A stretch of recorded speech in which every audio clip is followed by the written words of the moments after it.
À début, nous apprenons qu'il va payer envie reste en politique. Mais seulement, on peut dire qu'il y a un grand désordre actuellement dans la politique. Explique-nous un peu où motivation. Mon motivation, c'est justement pour être. Je suis partie prenante de ce qui se fait au niveau de notre pays, quel que soit votre beau politique, ou concerné par la vie publique. Parce que même si on est un citoyen privé, il est clair qu'il n'est pas capable de rester inactif ou impuissant ou pas réagir du tout. Il n'y a que des mots qui ne réagissent pas. Donc, nous bel et bien vivants, et je trouve le citoyen moyen, et, constate pas mal de choses, et nous, un citoyen avisé, de par nos expériences. Donc, on ne peut pas faire faux bon aux affaires publiques, aux affaires de l'État. Il faut être participatif. Ce n'est pas que le jour du vote qu'on participe dans les débats. Donc, je le fais. J'ai une bonne habitude. Ça fait partie de ma culture. À début, pendant plusieurs années, vous finissez un politicien de carrière, vous même occupe un poste constitutionnel en tant que speaker de l'Assemblée nationale. Mais en 91, il y a une motion pour Kassou comme speaker parce qu'il compte une motion pour un amendement constitutionnel qui est présenté au Parlement en 90 pour mettre en place le premier projet République, qui tu peux installer Paul Béranger comme président. Aujourd'hui, avec recul, qui vous sentiment? Disons qu'ils m'ont payé ça très cher, ma contestation de la Première République. Mais mon content, après 29 ans, tout le monde est presque d'accord que besoin d'un autre projet républicain. Donc, il faut me partir devant des gens qui croient que quand il y a un événement constitutionnel, les besoins suite à un débat engagé de tout un chacun. Deux hommes politiques ne peuvent pas décider d'un changement de régime constitutionnel. Besoin un engagement populaire et besoin l'engagement de tout le monde concerné. À cette époque, moi, tu pensais qu'il n'y a pas un engagement populaire, tu as simplement une déclaration d'intention. Le projet républicain n'était pas le produit d'un travail collectif des gens qui pensent bien, des gens qui pensent surtout aux affaires de l'État. C'était des gens à cette époque, moi, tu constatais, moi, tu de l'intérieur moi-même, tu penses plus aux affaires de partis politiques, de survie de partis politiques. Donc, qui certains peuvent dire, bon, en politique, vous pensez survie ou parti, et certaines, les autres du monde, pour dire, en politique, vous pensez surtout au survie du pays. Moi, je suis très idéaliste. Moi, je pense surtout en termes de survie du pays. Et mon constaté aujourd'hui que du monde peut contester le projet républicain, du monde peut contester les présidents, la conduite de ceux qui ont hérité de ce système. Le flou est tel que aujourd'hui, nous mettre un président, ex-président en République, là, la sellette comme un accusé. C'est parce qu'il y a un flou de culture concernant la République, un flou dans les provisions, un flou dans le concept et un flou dans le comportement. Donc, moi, content qu'il m'ait contesté la Première République. Le fait qu'il compte ça, amendement constitutionnel là, pour introduire projet République, est-ce que ça n'a pas fait une entrave aux carrières de politiciens? Grandement. Dans la politique active, si. Parce que moi, je trouve moi comme un vrai outcast. Moi, je suis toujours très bonnet. Et moi, je toujours croire qu'il me fait faire la bonne chose. Et moi, pas me compromettre là. Le temps, tu peux jouer dans mon faveur. Moi, je suis parmi les plus jeunes des anciens. Bien qu'ils soient parmi les plus anciens des jeunes aujourd'hui. Et moi, survivre cette époque. Et pour moi, la plus grande victoire, c'est d'avoir ou d'entendre aujourd'hui des gens disant que j'avais raison sur la contestation de la façon de faire de cette époque, de mon parti même, quant à un projet républicain et quant aux propositions qui ont été faites à cette époque. Oui, on paye un prix, mais ou pas une glorieux si ou pas la guerre, une grande guerre. Donc, pour moi, c'était une grande bataille. Il y a mon record et j'assume. Aujourd'hui, 27 ans après, comment vous trouvez l'évolution politique dans Maurice? Vous pensez que tout le monde qui vient gagner les autres leçons, il finit gagner? Ça, c'est un l'air que tu vas get le notice board. Prends tout le nom, le politicien, qui finit prendre une décision, qui finit dirige l'opinion publique, et non, il émerge comme un grand, et non, il émerge comme un médiocre, et non, il émerge comme un grand bluff, et non, il émerge comme un danger public. Donc, everything said and done. Tout est clair. Tout est clair. Depuis l'époque pré-indépendance et post-indépendance, la drogue finit toujours un gros problème dans Maurice.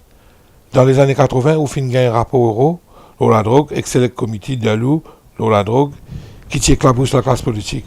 Aujourd'hui, nous finissons gagner un rapport aux commissions d'enquête Lam Changlin, la drogue. Plusieurs officiers de la police éclatent dessous, ainsi que 17 avocats, autres non finissent pointés du doigt par ce rapport, qui ont analysé suite aux recommandations de l'ancien juge Paul Lam Changlin. Monsieur Lam Changlin, il vient faire exactement ce que Saint-Maurice Roti fait de notre époque. Et le combat contre la drogue, c'est un combat continu. Ça ne veut pas dire, ok, travail fini faire, aujourd'hui, mission accomplie, nous ramassons tout le jeep la police, nous mettons dans la caserne, et tout le officier, je suis capable de prendre congé, à le promener Rodrigo à la misère des hauts. Non. Le combat, il continue, ça. Le défi, il continue. L'agression, il peut continuer. Et l'État, il peut bien continuer à émerger. L'État, il soit fort, soit faible. Il n'est pas tout le temps fort. C'est que nous la guerre pour que l'institution continue à exister. Parce que tant qu'il continue, que l'institution pour continuer à exister, ça va du monde qui vient aller et vient et faire se remplacer, ce n'est pas important. C'est la force de l'institution qui comptait. Donc, M. Lam Changlin vient faire exactement ce que Maurice Rowe vient faire. Après 20 ans, 25 ans. Je pensais, mon premier man seul, et peut-être un premier qui peut dire, qui dans 25 ans, nous besoin de l'autre président d'une commission d'enquête. Tenons compte de ce qui peut passer maintenant. Parce que c'est un exemple. Maurice Rowe un exemple, ça Maurice Rowe. M. Lam Changlin un exemple, et peut-être nous besoin préparer. Je ne dis pas pessimiste, non. Moi simplement, je prévois. Je ne pas seul, seul du monde qui prévoit, mais je du monde avisé, bien prévoir qui dans les années à venir, le combat pour une vie saine à Maurice, une société civile protégée, veut dire un combat contre les criminels, crime organisé, black money, un danger public qui existait, un comportement qui met en péril l'État. Ça lui continue. Donc, M. Lam Changlin, il fait exactement ce que Maurice Rowe was expected to do, Sir Maurice Rowe was expected to do. Et non ce lot de mécontentement, et non ce lot de bonnes propositions qui dit d'appréciation, un moment d'appréciation. Donc, ce rapport-là, il n'est pas vraiment ni chaud, ni frais. Moi, j'expecte qu'il y ait un autre jour pour un autre rapport qui peut continuer le travail qui tout le monde les a engagés pour faire dans l'avenir. Les politiciens du passé, qui créent Sir Maurice Rowe, les politiciens de l'heure, ils créent Lam Changlin, et les politiciens d'avenir, ils envisagent. Because the war is not over. You might have won the battle partially, but the war is not over. Donc, le rapport Lam Changlin, pas diamant quelque chose de nouveau. La police, mal organisée, parfois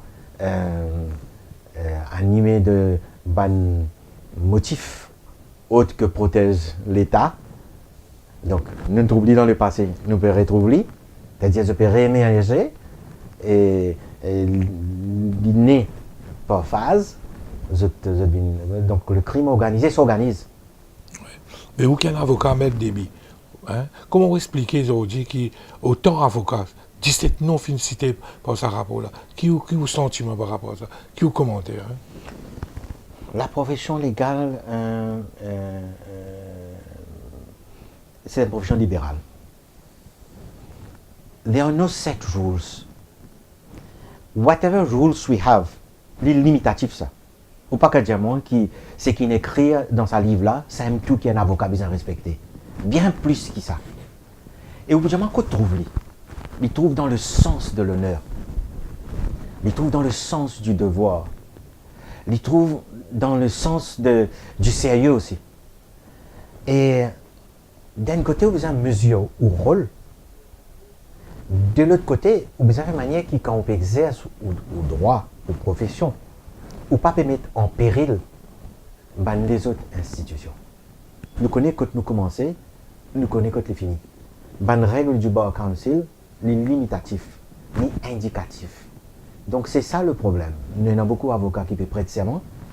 Moi toujours dire qu'il nous peut trouver émerger à Maurice beaucoup de... Maurice, c'est une île intelligente ça. Tout le monde maintenant à l'école, même qui tu peux contester le système éducation, finalement, au plutôt ban bidonville, les enfants peuvent devenir lauréats. Dans bidonville de Port-Louis, par exemple. Avant, je disais, je ne sais pas quoi dans ce système d'éducation, là, je précise dans Bossie. Mais non, mais de plus en plus maintenant, je trouve que bidonville peut émerger et donc du monde peut intéresser à l'intelligence, à la culture, à l'émergence de l'intelligence, basant l'instruction qui donnait. Mais il y a un problème. Culture. Nous avons beaucoup de monde avec beaucoup de certificats. Nous avons d'autres présidents. Nous avons d'autres ministres et premiers ministres. Est-ce qu'avec simplement un grand certificat, un grand degré, les garanties un comportement décent, il y a quelque chose qui peut manquer. C'est la culture. Si on veut évoluer dans un pays démocratique, on a besoin de faire preuve d'une culture démocratique. De l'arbitraire, pas pour nous loin d'un système démocratique. Mais dire que pour quelque temps, vous imposez by force of arms, you will go by force of arms. C'est comme ça que dans beaucoup de pays, quand l'autoritarisme fin l'habitude, fin institutionnalisé, il finit très mal dans les rues. Mais parmi les gens qui croient que nos institutions, bien, c'est un faux. Pas faire de nous un conventionnel qui pas bouge du tout. Pourquoi dans ma convention, pourquoi dans ma provision qui reste, qui même existait au-delà de la Constitution. We don't even only have a written Constitution. We have unwritten rules that have the force of constitutional values, and that is found in culture. Avant, les familles faisaient preuve de beaucoup de profondeur, de culture. Les enfants devenaient des citoyens raisonnables, sur qui on pouvait compter. Mais avec l'affaiblissement des structures sociales, les enfants, malgré le degré, pas donnent suffisamment de garanties de comportement ou de sens de la culture.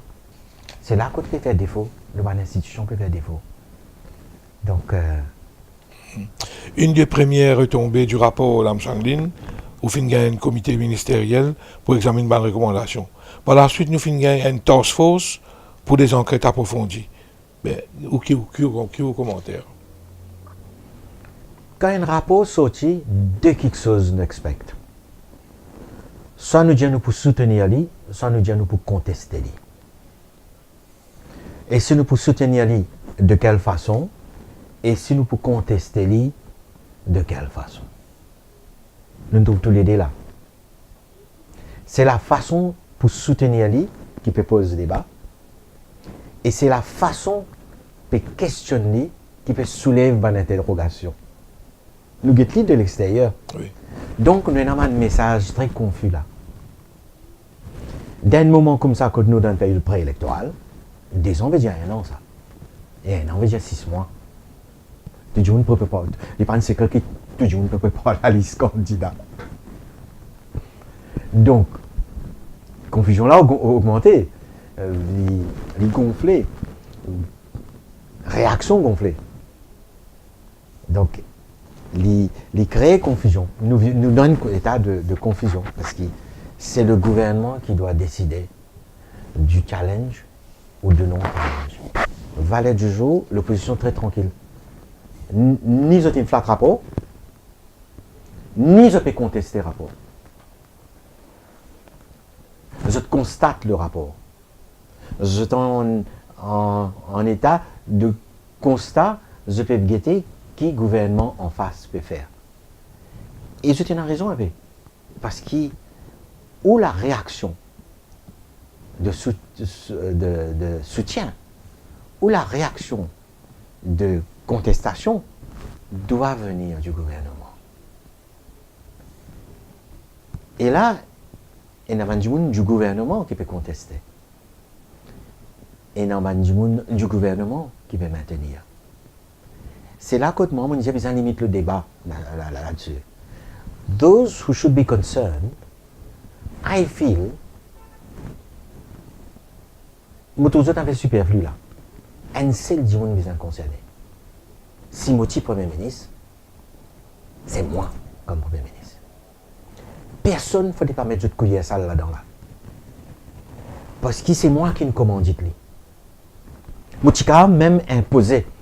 Qui tant que je ne peux pas prendre une décision comment je peux agir, ce rapport-là, il ne faut pas sortir dehors.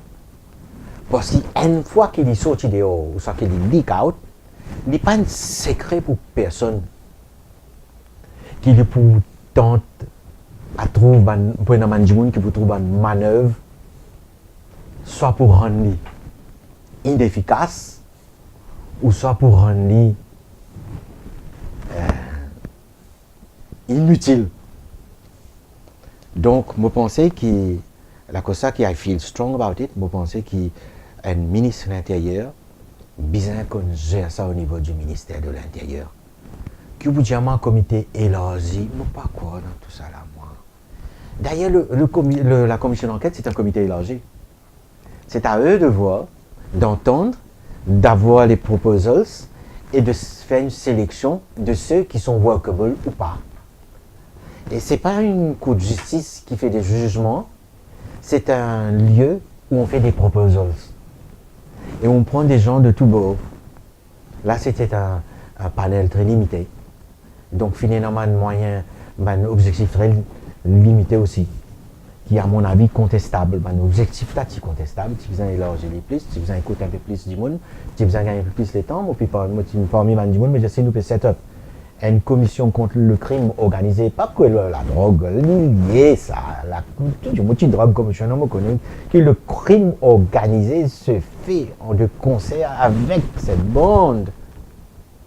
C'est là que la douane, le port, l'aéroport, la police, l'intelligence, tout ça l'a menacé. Donc ce qui est bizarre, c'est peut-être un comité permanent contre le crime organisé. Pas qui ouvert sur la porte Zodier qui fait un dîner. Là, qui peut arriver là. Là, j'en ai une commission d'enquête. Qui a été compétent ou incompétent, toujours est-il qu'il n'y a plus d'instance où les policiers eux-mêmes vont déposer. Où les juges auraient pu aller déposer pour dire, voilà, on a des problèmes, on donne des jugements, mais il n'y a pas de suivi. On fait des recommandations, on fait des analyses sur l'inefficacité des lois. Tu dis, non, le Master of the Supreme Court could have sent a memorandum and say we have got 1,500 judgments for the past 6 months where we have made comments on the law and we have not seen follow-up. Il n'y a pas eu. Donc, mon pensée qu'il finit un issue là. Donc, ce comité élargi, mon attire l'attention sur le fait, parce que j'étais drogue commissionnaire, il y avait un comité. C'était le début de nos implementation of United Nations Rules, qu'on appelait sous le FIAMLA le Coordination Committee. J'étais offusqué, parce que pourquoi on fait venir le commissaire de police, le Drug Commissioner, le FIU, le Secretary to Cabinet, le Intelligence, dans un lieu, au sein du ministère de l'Intérieur, et on nous appelle un Coordination Committee. Mais qu'est-ce qu'on faisait dedans? On lisait le rapport. On se partageait des opinions sur l'opportunité des amendements des lois. sur les opérations, le mode de conduite à adopter au niveau du Drug Commission, au niveau de Gathering Information, tout ça. J'ai proposé, depuis longtemps, d'ailleurs, M. Le Ton, au courant, nous appelle ça le Narcotics Bureau. Pourquoi Narcotics? Parce qu'à cette époque, j'étais vraiment fervent dans le combat contre le trafic de drogue et l'argent mal gagné du trafic. Donc je disais, on l'appelle le Narcotics Bureau. Mais aujourd'hui, on étudie les lois sur les recommandations des Nations Unies. J'étais parmi les premiers à le faire quand j'assumais mon rôle de Drug Commissioner. C'est après un API, ça. Hein? C'était un commitment d'un speaker qui avait vu le passage des lois aussi importantes que le Dangerous Drugs Act. L'amendement était passé sous ma présidence. La confiscation des biens mal acquis, c'était sous ma présidence, mais on n'a pas pu efficacement exécuter les prescriptions des lois. C'est là où un jour, on me fait venir, on dit tu as été président de l'Assemblée nationale, tu ne trouves tout cela passer devant toi, tu connais mon implication, c'est démarre ce bureau-là. Et moi démarre, et donne-moi un paramètre, comment faire une investigation, pour faire une formation de mon policier sur les implications de cette loi. Développe une interagency corporation avec l'ICAC et FIU et la Banque centrale qui travaillaient aussi ensemble de concert. Donc je dis à Pravin Jagnat que les bases d'un bureau contre le crime organisé sont déjà là.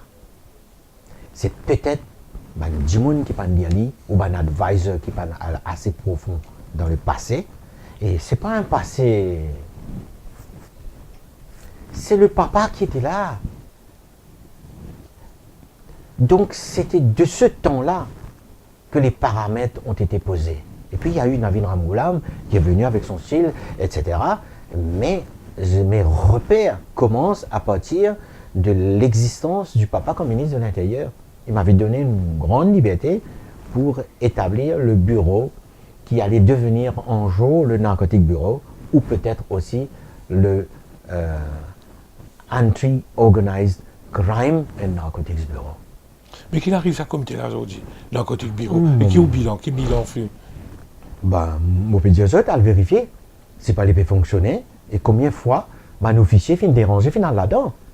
Mon cas dit, quand je peux aller, nous pas tu peux réclamer sous l'argent. Mon connais qui quand on va dans mon bureau, ou dans mon comité, ou gagne pas dire. De mon époque, pas dans ce cinéma-là. De par nous fonctions, nous tu peux sentir nous un devoir participer dans une concertation au niveau du ministère de l'Intérieur. Et ça, bien faire au niveau du ministère de l'Intérieur. Dans nos systèmes politiques, si law and order fail, c'est le ministre de l'Intérieur qui vient démissionner. Comme ça, partout.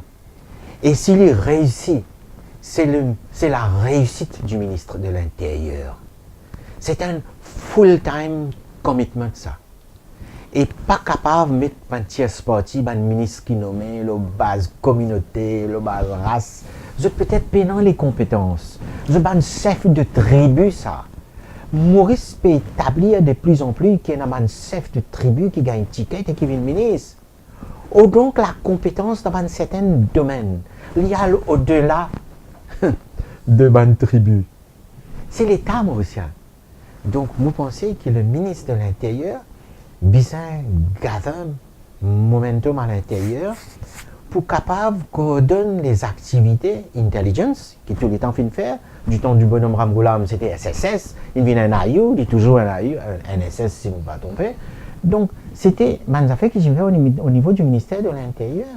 Donc, mon pensée là, c'est que tu besoin faire, c'est la création de ce bureau qui fonctionnait et qui patch pour justement occasionner un débat sur sa fameuse task force qui est du monde peut dire contestable. Effectivement, Maître Déby, au lieu qui nous besoin faire tout ça les tout là, est-ce qu'il a la commission Nova Inquiry Act n'a pas besoin d'amender pour qu'il nous donne plus de pouvoir aux commissions pour prendre une sanction? Amender, oui. Oui. parce qu'il date de très longtemps, n'a jamais été amendé, sauf une fois de notre époque, quand nous donne ce Maurice Rowe le pouvoir de sanctionner du monde qui vient dire as far as I know, I don't know. C'était ma première réponse, ça, hein? As far as I know, I don't know, sinon nous gagnons dans les courses, nous gagnons dans le casino. Alors, ça Maurice Rowe, tu gagnes un pouvoir de mon époque, mais tu peux assiser ensemble avec le ministre de l'Intérieur, ça, hein? C'était pas un speaker que tu peux chômer, moi tu parti pour un autre, moi tu besoin, d'ailleurs à mon époque, moi tu besoin élu. Gagner un mandat populaire pour assiser comme un président de séance. Mais une fois que moi tu peux assiser comme président de séance, c'était pas Gilo, la lumière, eximé que tu peux intéresser moi, c'était les affaires de l'État. Donc on s'asseyait sur les lois concernant le ministère de l'Intérieur, sur le fonctionnement de l'État. Donc j'étais partie prenante quand le premier scandale sur la drogue qui éclaté, moi tu peux en mettre du monde, qui promote the idea of amending the Commission of Inquiry Act, and it was amended. And it should be amended further, yes. Mais quel amendement a apporté, ça c'est un grand débat. Non, mais sur 10 jours... Moi, je pense que l'amendement qu'il va apporter, il a besoin de comité permanent. Et deuxième amendement, il a besoin de constituer des bandimounes qui ne pas faire racine. The besoin rotatif. Parce qu'il nous connaît, qu'il dit qui trop faire racine, pour trop gagner, ou visiter là, il y a un homme visé. Donc, on peut détruire lui en 24 heures ou 24 ans. Mais quand il est rotatif, il diminue tension et pression loli, et il donne aussi les moyens à l'État de prévenir contre la corruption à ce niveau-là aussi. Pas oublier que c'est un petit pays. Donc, ce pays-là a une solution, une fait miracle économique parce qu'il nous applique une solution mauricienne. Pour law and order aussi, c'est un petit pays, c'est un État-océan, on réalise maintenant. Mais l'État-océan veut dire qu'il nous a un vaste territoire qui nous pas connaît, qui peut passer dans nos territoires, dans les autorités territoriales. Nous pas connaît. Therefore, we are not policing sufficiently. Therefore, we are exposing ourselves. Ce qui peut arriver, ben, pirate.